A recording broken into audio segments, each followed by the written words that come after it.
Hola, ¿cómo están? Nuevamente con ustedes para iniciar nuestro ciclo de entrevistas para el portal web Continente Sociológico que estamos construyendo para la carrera de Sociología de la Universidad de Flores. Y hoy tenemos el privilegio de tener como invitada a una socióloga destacada argentina, investigadora del Instituto Gino Germani, del CONICET, escritora, docente universitaria, doctora en Ciencias Sociales por la UBA.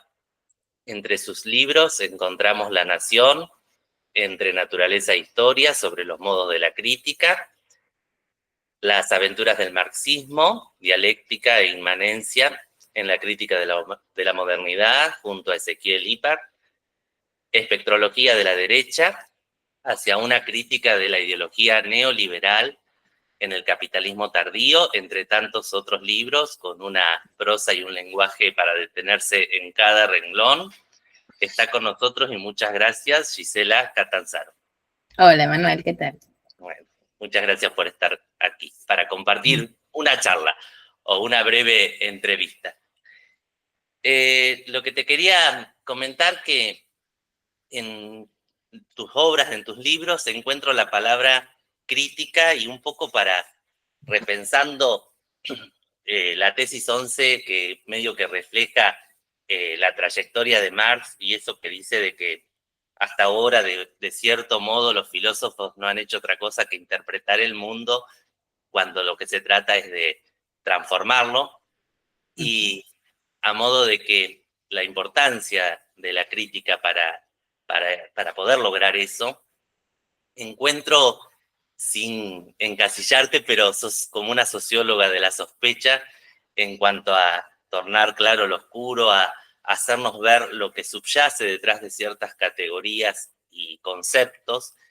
Por ejemplo, en este último libro del 2021, Espectrología de la derecha, nos haces ver otras aristas del neoliberalismo, una inflexión que tienen que ver con el punitivismo, lo sacrificial, el autoritarismo, ese giro, ¿no? Bueno, quería un poco que nos comentes el tema, la crítica para vos, la importancia de la sociología como interventora de la realidad y charlar un poquito sobre eso. Dale. Bueno, me parece muy interesante el tema de la crítica y la tesis 11 de Marx está pintada en la Facultad de Ciencias Sociales de la UBA, en la pared. Sí. Y yo siempre converso con mis estudiantes, les digo, la pintaron en la pared, pero ¿la pensamos, esa tesis? ¿Qué quiere decir? Porque inmediatamente esa tesis parece contraponer la interpretación a la acción. Entonces la crítica quedaría del lado de la interpretación y la política revolucionaria quedarían del lado de una acción sin interpretación. O sea, si se entiende eso como una dicotomía, es un problema. Y yo no creo que Marx lo entendiera como una dicotomía. Porque sin una lectura crítica de la coyuntura en la que se actúa, no es posible actuar. O sea, no hay praxis política sin interpretación. Hay que interpretar los signos del presente para poder hacer una acción relevante en el presente. La crítica de Heidegger era que Marx negaba la filosofía, pero Marx no la negaba. Para transformar el mundo lo tenemos que interpretar, va de la mano. Por supuesto, por supuesto. No, bueno, Heidegger, otro problema, porque hace una filosofía que hace trampa y no muestra un poco sus raíces filosóficas, ¿no? La tradición filosófica en la que se asienta, o sea, es una filosofía. La crítica de Adorno a Heidegger es espectacular, se las recomiendo, si la pueden leer. Es un curso que da Adorno que se llama Ontología y Dialéctica, y es una crítica a la ontología heideggeriana, muy interesante, muy difícil, como todo lo de Adorno, pero muy interesante. Es un curso que da, son clases, con lo cual es más accesible. Bueno, pero entonces, por un lado eso, crítica y acción no se oponen. El materialismo dialéctico, el materialismo histórico, al revés, es una teoría crítica del conocimiento que lo que plantea es que el conocimiento idealista tiene una posición contemplativa frente a la realidad. Una posición contemplativa que es imposible, porque todo conocimiento es una práctica, y esa práctica modifica la realidad que está conociendo. Entonces, esa pretensión de no intervención, o sea, yo solo miro un cuadro y lo describo, bueno, ya después la física demostró que eso era imposible, ¿no? El gato de Schrödinger, o sea, es imposible. Sin embargo, en gran parte, muchas ciencias se sostuvieron y se sostienen en una perspectiva epistemológica idealista para el marxismo, ¿no? Idealista en ese sentido que desconoce el carácter práctico de la propia acción cognitiva. Y también desconoce que el sujeto de conocimiento no es alguien que sale a ver el mundo porque tiene ganas, porque no tiene nada mejor que hacer, sino porque algo de ese mundo, un obstáculo, una empedernida obcecación de la realidad, dice un filósofo chileno que yo quiero mucho, que se llama Pablo Yarzún, bueno, algo de eso le salió al paso, no lo dejó pasar, y es eso lo que suscita al sujeto de conocimiento a conocer el mundo. Entonces, ni su conocimiento es una mera descripción, ni tampoco el salir al mundo a conocerlo es un gesto, un puro gesto subjetivista en el sentido de no suscitado por la objetividad. Entonces, ahí ya hay en el marxismo hay una teoría crítica del conocimiento que por supuesto estaría en contra de esa dicotomía, o conocemos o actuamos. No hay acción sin conocimiento, o sea, una acción sin conocimiento es una acción, un mecanismo repetitivo, no es una verdadera acción, es una compulsión más bien, ¿no? Y tampoco hay conocimiento ni crítica que no sean una intervención en eso que están conociendo o criticando. Entonces, por un lado diría, no hay dicotomía ahí. Y sí, la crítica con una gran maestra mía que se llamaba Leonora Arfuch, que fue mi directora de tesis, Sí. y que además fue mi jefa de cátedra, en la cátedra que ahora yo estoy a cargo en sociología, ella era la jefa de esa cátedra. Ella siempre conversábamos cómo hacer para no repetir el término crítica en los títulos de los libros, y siempre nos reíamos porque es una palabra irreemplazable, o sea, no se puede poner ninguna otra, no tiene sinónimo. Cuando yo leía para hacerte la nota, indagué un poco que vos le agradeces en tu primer libro, en primer término, a Leonor por el lenguaje, y un poco leí también su obra de la entrevista como una iniciativa dialógica. Y qué interesante todo lo que ella escribió y cómo te ha formado, ¿no es cierto?, en esa parte. Y con Leonor también compilamos un libro que cobró nueva actualidad, que se llamaba Pretérito Imperfecto, sí, también editado por Prometeo, que era una crítica del menemismo. Mirá.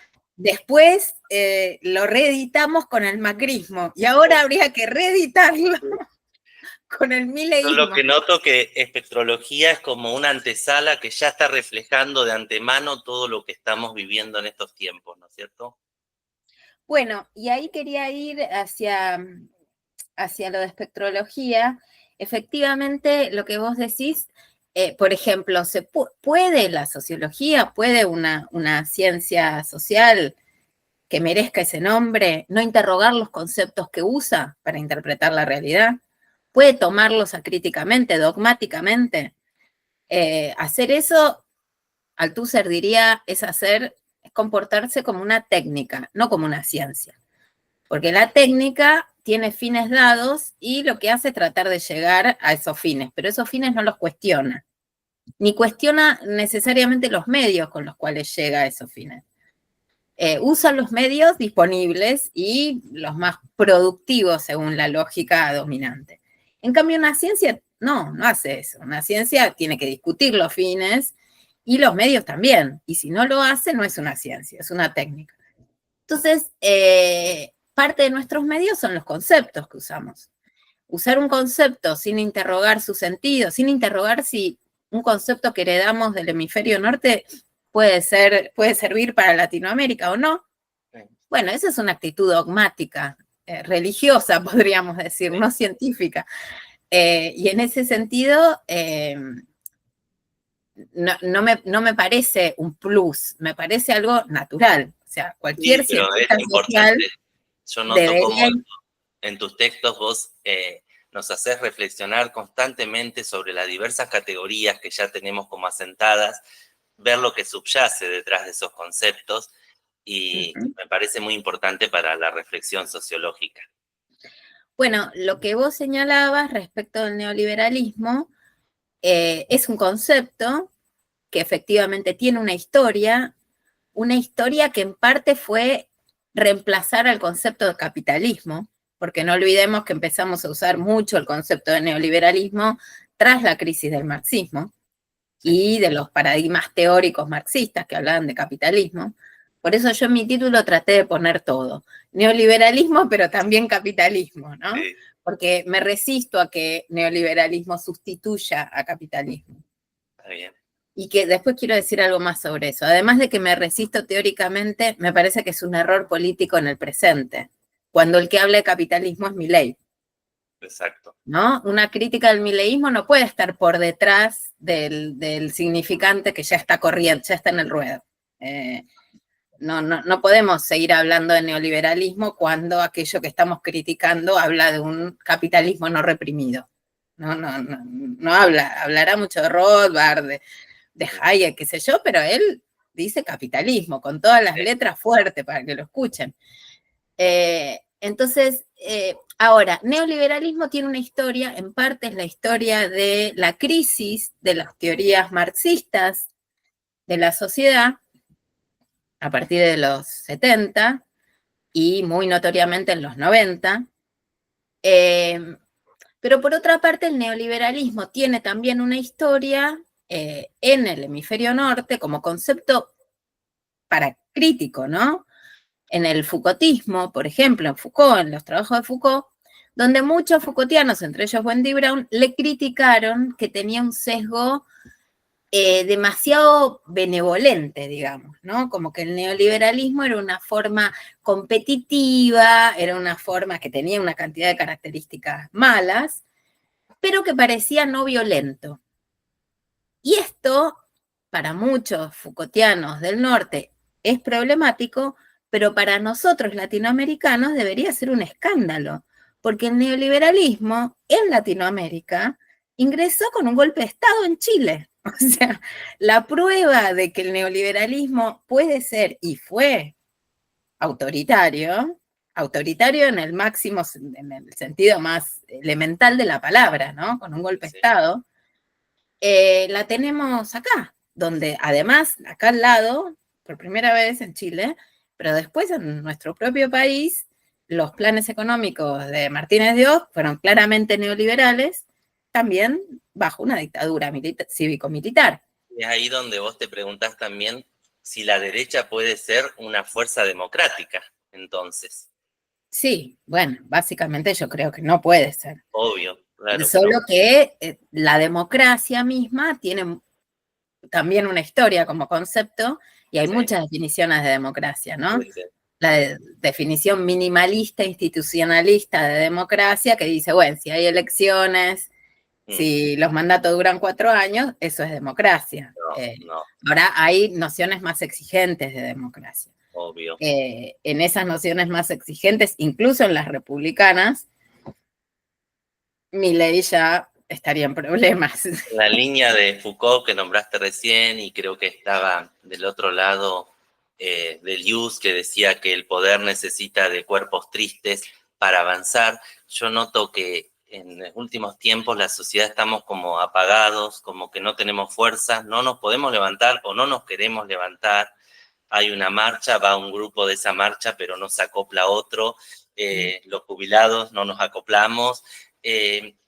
¿Cómo podemos levantarnos? ¿Qué mirada desde tu óptica, desde tanta trayectoria escribiendo sobre las problemáticas sociales, encontrás que para actuar, para intervenir, y no solo a través de visualizar lo que nos pasa, sino de alguna manera practicar algo?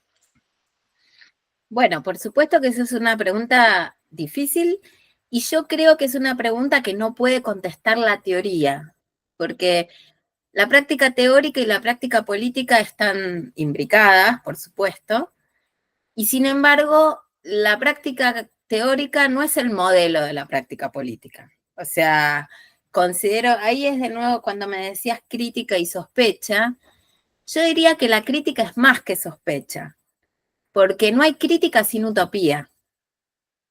En la teoría crítica de la Escuela de Frankfurt, no, la única posibilidad de leer una coyuntura es destotalizarla. Destotalizarla quiere decir no concebirla como el único horizonte posible, sino poder leer un poco sus bordes, sin asumir que uno está fuera de esa coyuntura, lo cual no sería cierto, pero sosteniendo una inmanencia trascendente, digamos, o una trascendencia inmanente, ¿no? Que implica una ruptura de ese horizonte epocal como absoluto, ¿no? Algunos autores a esto, historiadores sobre todo, le llaman presentismo, entre ellos Hartog. Y Frederick Jameson, que falleció hace poco, siempre decía que él no le llamaba presentismo necesariamente, pero sí se refería a esto, esta crisis de las utopías, diciendo que para toda la generación post-70 era más fácil imaginar el fin del mundo que el fin del capitalismo. Bueno, yo creo que en parte esta dificultad que vos referís tiene que ver con una tonalidad presentista, o sea, con lo que Fukuyama llamaba el fin de la historia, ¿no? Esa idea de lo que hay es capitalismo. Dicho con Margaret Thatcher, there's no alternative, no hay alternativa, porque lo que hay, lo que existe es el capitalismo. Ahora, creo que dice algo verdadero esa tesis de que vivimos en un momento sin horizonte de trascendencia respecto al capitalismo, pero también creo que no hay que ser catastrofistas, ni hay que hacer eso que, a mi entender, la derecha quiere que hagamos, que es proyectar este presente como absolutamente homogéneo y sin diferencias internas. Cuando hay dificultades para imaginar otros proyectos y hay dificultades para actuar, no quiere decir que no actuemos. Estamos actuando. No todo en nuestras prácticas es neoliberalismo. Las universidades en los 90 fueron muy neoliberalizadas, con modelos neoliberales de investigador y de docente. Llenar cantidad de formularios, fijarse en los rankings, especular con cuánto servía la, claro, el currículum, toda esa historia para poder venderse mejor. Y sin embargo, en nuestras universidades no es todo eso. Eso no es todo. Hay muchas otras prácticas que simultáneamente llevamos adelante y que van a contracorriente de esa lógica neoliberal. Quiero decir, no es que los tenemos que ir a buscar a una afuera como si no supiéramos qué son. Ya las estamos haciendo, ¿no? Cuando tenemos relaciones de cooperación y solidaridad, al mismo tiempo que especulamos sobre cómo vendernos mejor en TikTok y todas esas cosas, no sé, yo no sé nada, no tengo redes sociales, pero entiendo que hay mucha preocupación por cómo uno se muestra, cómo uno difunde su obra. Bueno, eso lleva un montón de tiempo y sin embargo no es lo único que hacemos en un día. También, por ejemplo, vos me decís, me interesa conversar y yo converso. Hace 25 años que soy docente ad honorem en una de las cátedras de la Facultad de Ciencias Sociales donde doy clase. Y lo hago porque me parece que la universidad es fundamental, ¿no? Si no pudiera hablar con los estudiantes, no podría pensar. O sea, no podría pensar. Entonces, yo veo que sí, que es verdad todo lo que vos comentás, pero también noto que hay mucho individualismo. Obviamente que hay sectores que sí, que se acompañan y se abrazan, pero hay mucha gente sola y que a lo mejor no tiene las herramientas para poder actuar. Y un poquito sí, el concepto de utopía es otro de los que tiene una reelaboración o reformulación. Y yo me acuerdo de y pienso en el socialismo utópico y después de esa utopía de la comunidad de iguales, y cómo después, dentro del materialismo, dentro de los pies en la tierrita, que si la utopía, digamos, ¿cuál sería nuestro anhelo que podemos concretar? Porque la utopía ya de por sí es algo irrealizable. Bueno, hay un texto que te recomiendo de Horacio González que siempre me encantó, entre todos sus maravillosos libros. Esta es una notita de 2 páginas en página 12, en el diario, y se llama Planificación y Utopía. Y a mí, que soy una lectora de Benjamin y de Adorno, me parece un texto muy benjaminiano ese texto de Horacio, porque ese texto de Horacio justamente no cree que la utopía sea algo irrealizable. O sea, cuando Marx hizo la crítica del socialismo utópico, básicamente los criticó por idealistas, por desconocer las condiciones materiales de reproducción de la realidad social, y entonces decía, ¿cómo vas a cambiar algo que no conoces? No conoces cómo dura, cómo persiste, cómo se reproduce. Si algo no se reproduce, deja de existir, no existe. Entonces, lo que hay que hacer cuando uno piensa cómo transformar algo es justamente que lo que existe, existe porque es sostenido por ciertas relaciones sociales. ¿Cómo hacemos para transformar esas relaciones sociales que son las que le dan existencia a un modo de producción, a una formación social? Siendo que nosotros fuimos formados en esas relaciones sociales. Bueno, el asunto es que Marx no critica la utopía, critica el utopismo de un tipo de socialismo que le parece insuficientemente informado de esas condiciones materiales de existencia. Pero el mismo Marx, en el 18 Brumario, cuando habla de la revolución del siglo XIX, que sería la revolución proletaria, recordarás que dice, la poesía del porvenir no sabemos cómo va a ser, porque la va a producir la revolución. O sea, algo para ser revolucionario tiene que traer al mundo algo nunca visto, un acontecimiento. Y la utopía tiene algo de eso, tiene algo de lo inesperable, ¿no? Y al mismo tiempo es un rasgo que nos permite leer, y esto era lo que me gusta de González, de Horacio González, cuando lo decía, la utopía es la lectura de la posibilidad y el obstáculo del aquí y ahora. Utopía no es para mañana, utopía es ahora. Utopía es leer, poder leer por qué nos haría daño que la universidad pública se destruya. Es ahora, es aquí y ahora. Eso es utopía. Utopía no es, bueno, no es ni una planificación de un proyecto total con mapitas como hacían los utopistas, ¿no? Que era fantástico eso, construían grandes imágenes de las ciudades utópicas, bellísimos trabajos. Es la lectura, no es del futuro, es de la hora. Leer la utopía, el tiempo ahora, decía Benjamin. Ese es el tiempo de la utopía, el tiempo que reconoce al presente como no idéntico a sí mismo, que reconoce al presente como fisurado, como habitado por tendencias y contratendencias, como más de lo que quiere ser. El presente, bueno, si vos me preguntas quién sos, yo voy a dar una descripción de mí misma. Esa es un poco la imagen que yo proyecto de mí. Pero yo soy muchas más otras cosas distintas de las que yo proyecto de mí o que querría ser, o cómo querría ser vista.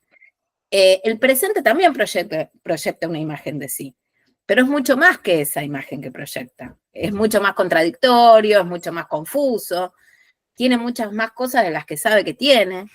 Y en ese sentido, la utopía me parece que no hay que pensarla para adelante. La utopía hay que pensarla como las fisuras del presente, lo que hacen, lo que lo desborda, ¿no? Lo que excede su imagen de sí, las contratendencias que operan sobre las tendencias dominantes.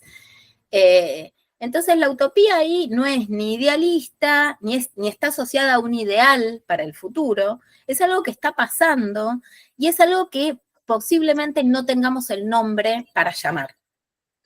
Yo creo que eso es lo que nos está pasando. No tiene que tenemos hablar los de nombres. utopía, tu próximo libro tiene que tener el título. Bueno, yo estoy trabajando sobre ese tema. Sí. Estoy trabajando sobre ese tema porque me parece que es un tema fundamental, recuperar la noción de utopía. ¿Pero para qué? También para no creer que Exacto. esto que estamos enfrentando es una utopía. O sea, mi ley no es un proyecto utópico. En todo caso, es una pseudo-utopía que se afirma como acontecimiento cuando en realidad está planteando la reproducción de lo más a la mano, ya que hablábamos de Heidegger, ¿no? Lo a la mano es lo más disponible. ¿Qué es lo más disponible? La relación mercantil. ¿Qué tiene de utópico un proyecto que consagra, como si fuera un acontecimiento, lo más viejo? ¿No? Es absolutamente vieja no solo las políticas, ya las conocemos, las políticas económicas, ya las tuvimos en el país, etcétera, etcétera, sino que la misma idea de propiedad y de relación mercantil no son acontecimientos, son lo más disponible, lo más a la mano, lo más manoseado también. Entonces, rescatar el concepto de utopía para nosotros, quitarle el sesgo idealista que muchas veces tiene, quitarle también ese sesgo teleológico de, ya sabemos cómo va a ser el futuro. No sabemos, y parte de la práctica política es enfrentar eso que no sabemos, ¿no? Y crear. Entonces, utopía no es un plan, utopía no es para el futuro, utopía. Hay que quitarle una cantidad de marcas históricas que lleva, es cierto, pero también me parece que hay que recuperarla. Es un concepto problemático, pero ningún concepto no es problemático. No. Libertad es problemático. Sí. Muy problemático. Otro concepto problemático y que ha tenido las críticas y las reformulaciones de los post-marxistas es el de ideología, y quisiera si me podés contar un poquito de ese concepto hoy. Sí, ese concepto es otro de los conceptos que otro de mis maestros, Eduardo Gruner, que era el titular de la cátedra que dictamos desde hace como 25 años en Ciencia Política de la UBA, se propuso recuperar en los años 90 en el contexto de una demolición feroz del concepto de ideología. O sea, ese concepto fue vapuleado, fue maltratado, fue simplificado, se lo leyó muy unilateralmente como si el concepto de ideología fuera sinónimo del concepto de mentira, cuando el concepto de ideología fue un problema debatido, archidebatido en el marxismo durante el siglo XIX, durante el siglo XX, pero ya antes había sido discutido en el seno de la Ilustración, ¿no? Los enciclopedistas, o sea, les ideólogos, que fueron los que inventaron el concepto, tiene una larguísima historia el concepto de ideología, justamente que discute los sesgos racionalistas del concepto, la idea de que ideología tiene que ver con las ideas y no con los cuerpos, que tiene que ver con la Weltanschauung o con las imágenes de mundo y no con las prácticas. ¿No? Todo eso ya fue muy discutido y justamente en el concepto marxiano de ideología ya se produjeron todas esas transformaciones, ¿no? Para corregir los sesgos idealistas del concepto de ideología. Entonces fue muy injusto esa simplificación del concepto, como construir un muñeco de paja para poder pegarle mejor, ¿no? Pero pasando por alto toda la larga historia de discusiones sobre y reformulaciones del concepto de ideología. Entonces nosotros, justamente la cátedra una de las cátedras, la que doy en Ciencia Política, se llama Teorías de la Ideología. Y es una cátedra en la cual justamente tratamos de abordar toda esta complejidad, ¿no? Porque la ideología, y esto vuelvo a tu idea de sospecha, la ideología no es nada más algo de lo que se sospecha, de lo que la crítica sospecha. La ideología también es algo necesario para la acción. No hay acción sin ideología, porque no hay sujeto sin ideología, ¿no? Althusser decía, hay que estar en la ciencia, es decir, afuera de la ideología, para poder reconocer que uno siempre está en la ideología. O sea, no hay esa idea de una trascendencia posideológica transparentista donde yo me conozco perfectamente a mí misma y a la realidad. Ese es un sueño de transparencia, un mito racionalista, digamos. No, imposible. Entonces, justamente la teoría de la ideología y la crítica de la ideología no dicen eso, no pretenden una realidad transparentemente leída, pretenden que podamos conocer las mediaciones que necesariamente están interpuestas entre nosotros y la realidad. No tenemos acceso directo a la realidad, por lo cual siempre va a estar mediado nuestro conocimiento. Lo que podemos hacer es conocer cuáles son esas mediaciones, ¿no? En vez de taparnos los ojos y decir, no, yo soy neutral. Lo que pasa es que a veces es difícil conocer esas mediaciones. Operan y no las podemos identificar. Bueno, la sociología ahí tiene un interesante, yo creo que tiene prácticamente su razón de ser ahí, ¿no? Está muy bien. En teorizar las mediaciones sociales que operan necesariamente en toda relación del individuo con la realidad en la que existe. Sí. Yo te quería, hay una cosa que quizás está muy trillado, pero es un tema que a mí me llama la atención. Los conceptos, hay un montón de conceptos de Marx que nadie podría negar de que son tan útiles para reflejar las desigualdades del mundo, para construir sociedades más justas, y quizás porque partidos, grupos hayan tenido manifestaciones en el nombre de Marx, se ha demonizado al marxismo cuando podría ser tan útil poder aprender los conceptos básicos. ¿Cómo se puede salir de esa demonización que existe del marxismo? Bueno, por un lado existe una demonización del marxismo y por el otro lado hubo una crisis política del marxismo. O sea, y ambos fenómenos están relacionados. O sea, la desautorización del marxismo con la caída de los socialismos reales, gran parte de la academia pretendió que también fue una comprobación de lo fallido de las teorías marxistas. Entonces, yo no creo que haya sido así, o sea, creo que esa es una posición equivocada, pero sí creo que esa crisis, tanto política como teórica, por un lado podría ser reivindicado como una potencia del marxismo. El marxismo es una tradición que ha vivido siempre en crisis y ese estado de crisis es parte de su materialismo, porque está conmocionado por una realidad histórica que cambia. Por lo tanto, los conceptos de la teoría marxista no pueden ser conceptos fijos, ¿no? ¿Qué quiere decir democracia? ¿Qué quiere decir capitalismo? ¿Era lo mismo el capitalismo del siglo XIX que el del siglo XX, que el de ahora? ¿Qué quiere decir? Todo el tiempo hay que estar redefiniendo los conceptos. Eso pone a una teoría en crisis, en el sentido de que la desestabiliza. Pero esa desestabilización es una potencia de esa teoría, no es un déficit, ¿no? Al contrario, una teoría que si fuera siempre igual a sí misma sería un dogmatismo, que no quiere saber nada de una realidad y entonces hace como si la realidad fuera, no sé, una piedra. No, porque las piedras también cambian.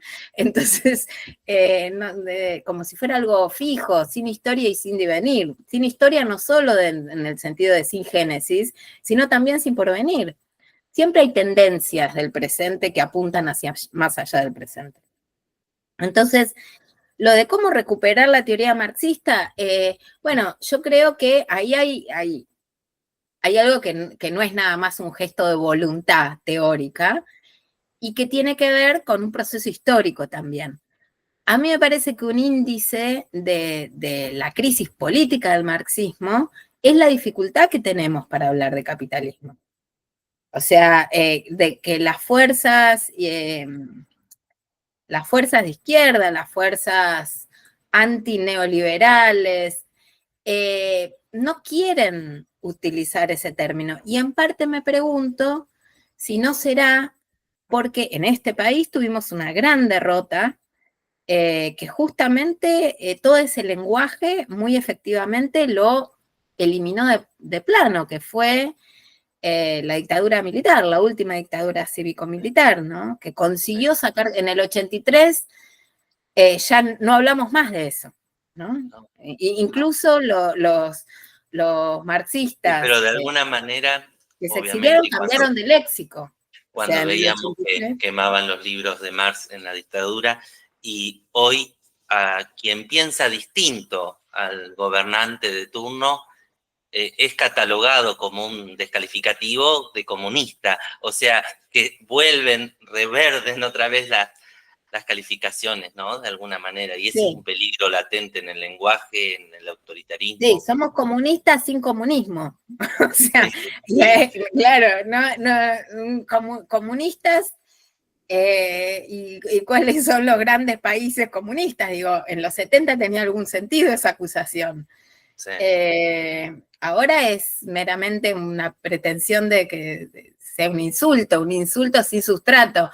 Sí, pero hay personas que esos valores, como vos decías en el libro, ya están enquistados, ¿no? Lo de la moral, lo de la familia, y es como que encuentran a un protagonista que sin tapujos dice lo que ellos quisieran expresar, se ven Sí, pero representados. es un fantasma ese, ¿no? Es como el cuco que Peligroso. van a venir a comer a tus hijos, ¿no? Cuando, los cuentos para aterrorizar niños. Es un fantasma, y casi cualquier cosa puede ser convertida en un fantasma. El comunismo en una época era menos fantasmático, porque era una fuerza histórica real. Ahora es puro fantasma, digo, que asusten con eso, ¿no? Construyen un fantasma, están construyendo un fantasma también con el género, ¿no? Lo de la ideología de género. Están construyendo un fantasma con la raza, ¿no? Los musulmanes en Europa que vienen a ser el nuevo fantasma peligroso, como en algún momento fueron los judíos, ahora son los musulmanes. Son fantasmas, son figuras a las que se les puede endilgar cualquier cosa que uno quiera endilgarle. Cualquier miedo que pase por ahí lo proyecto en el fantasma y ya Es está. como que necesitan del odio para poder avanzar con sus planes. Sí, o de un chivo expiatorio Sí, que sirva para que no nos preguntemos cuáles son las razones estructurales de nuestro malestar, ¿no? exacto. Mostrar una figura imaginaria en la cual uno puede decir, sí, ese es el culpable, y ya está, me quedo tranquila, voy contra ese, y ya no sigo preguntando por qué nuestras relaciones sociales son como son, por qué nuestra relación con la naturaleza es como es, ¿no? Exacto. O sea, todos los problemas ecológicos también, ¿de dónde vienen? ¿Desde cuándo empezamos a explotar así a la naturaleza? ¿Con qué categorías, no? Esta tierra es mía, es mi propiedad, y yo con ella hago lo que quiero. Sí. Digo, otros sistemas, como muestra muy bien una teórica alemana que se llama Eva von Rödecker, la lógica de la propiedad moderna no tiene muchos antecedentes, porque antes uno no tenía derecho a hacer lo que quisiera con su propiedad. O sea, la podía usar, la podía disfrutar, pero no podía aniquilarla. En cambio, la modernidad aplica una lógica de la propiedad en la cual el dueño de la propiedad puede destruir la propiedad. O sea, tiene el derecho de, por ejemplo, matar al esclavo. Podrá ser antieconómico, pero con su propiedad tiene un poder absoluto, ¿no? Eso es una lógica destructiva. Yo no sé si le llamaría odio. Me parece que es una lógica de funcionamiento donde yo puedo hacer lo que quiera. Es más bien una fantasía de omnipotencia del sujeto, ¿no? Yo, que compensa, me parece, una sensación de mucha impotencia. O sea, es como que sobreactuamos la omnipotencia para que no se note tanto cuán poco podemos frente a las grandes corporaciones mundiales que hacen con nosotros lo que quieren, entre otras, esta misma que estamos usando ahora, ¿no? Para tener esta entrevista. El Zoom, el Google.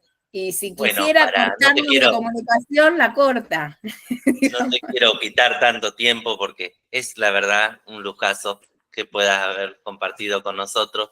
Y para quienes estamos estudiando, incursionando un poco en la sociología, que nos cuentes brevemente tu trayecto en la disciplina, qué consejito nos podés dar, un poco eso. Bueno, a mí me parece, yo tuve un gran profesor de sociología antes de entrar a la carrera de sociología que se llamó Eduardo Rinesi. Se llama Eduardo Rinesi. Y a mí me parece que lo fundamental es el amor al conocimiento, es la pasión, ¿no? O sea, sentir que los temas de los que hablamos nos importan realmente y transmitirle eso a los estudiantes. Si no, no se puede sostener una clase. O sea, yo no podría sostener ni 2 minutos de clase sin eso. Y a los profesores y profesoras que más importantes fueron para mí en la carrera y en toda mi formación, fueron profesores y profesoras que mostraban que realmente estaban muy tocados por los temas, Sí. que cada concepto que discutíamos era grave, era importante que lo discutiéramos, no era, bueno, no tenemos nada mejor que hacer, vamos a revisar la historia de los conceptos sociológicos, no, o sea, en cada concepto, si realmente importa el concepto, se juega algo grave. Y yo soy muy agradecida porque me topé con grandes profesores en la universidad pública, grandes profesores y profesoras que me enseñaron muchísimo y que lo primero que me enseñaron fue esto, ¿no? Un compromiso muy grande con lo que uno está pensando. Y después la trayectoria fue una trayectoria más bien guiada por algunas cuestiones en las que permanecieron, digamos, que me tocaron y que permanecieron, como el marxismo, pero después una serie de problemas que fueron suscitados por las distintas coyunturas. O sea, yo nunca había pensado que iba a escribir mi tesis doctoral, que finalmente fue el libro que publicó Fondo de Cultura, sobre la nación. Pero lo que pasó es que en los 90 me encontré con una ideología de la globalización donde la nación parecía algo de modé, un problemita del pasado. Y a mí me parece que en las naciones latinoamericanas la nación es el nombre de un problema sin el cual no podemos pensar, porque fuimos colonias, porque gran parte de nuestra lucha política fue antiimperialista, porque todavía tenemos que resolver las naciones en la nación, digamos, con los pueblos mapuche, los pueblos del norte, los pueblos... O sea, la nación no como signo identitario, sino como nombre de un problema, para mí es algo que para nada podemos considerar como una invención, ¿no? Y eso fue el mote con el que se les dieron en los 90. Después, ¿por qué estudiar el neoliberalismo? Y bueno, porque el neoliberalismo afectó nuestras vidas, nos endeudó. Entonces, bueno, digo, yo no elegí los temas que fui trabajando. ¿Por qué ahora, de nuevo, las extremas derechas, el autoritarismo? Y bueno, porque suceden. Entonces, creo que hay algo de sensibilidad social te va tocando sí, y entonces lo necesitas expresar. hay algo que tiene que ver con una trayectoria, ¿sí? Una afinidad teórica con ciertos marcos teóricos, etc. Sí. Pero después las temáticas, bueno, tienen que ver con existir en el planeta Tierra. Y ahora en una irrupción para descomprimir. ¿Solamente no te dedicaste nunca a escribir una poesía u otra cosa, solo libros o ensayos? Porque tenés un lenguaje, una prosa interesante. No, nunca escribí ficción, digamos. Nunca escribí ficción, pero el ensayo tiene mucho tiene un poco de eso. Sí. Yo escribiría más ensayísticamente si la burocracia académica me lo permitiera. Te lo permitiese. Bueno, Gisela, ha sido un placer. Muchísimas gracias. Y si no te molesta, más adelante, alguna otra charlita, sería un gusto para nosotros. Bueno, muchas gracias a ustedes por la invitación. Un abrazo. Chao, chao. Chao.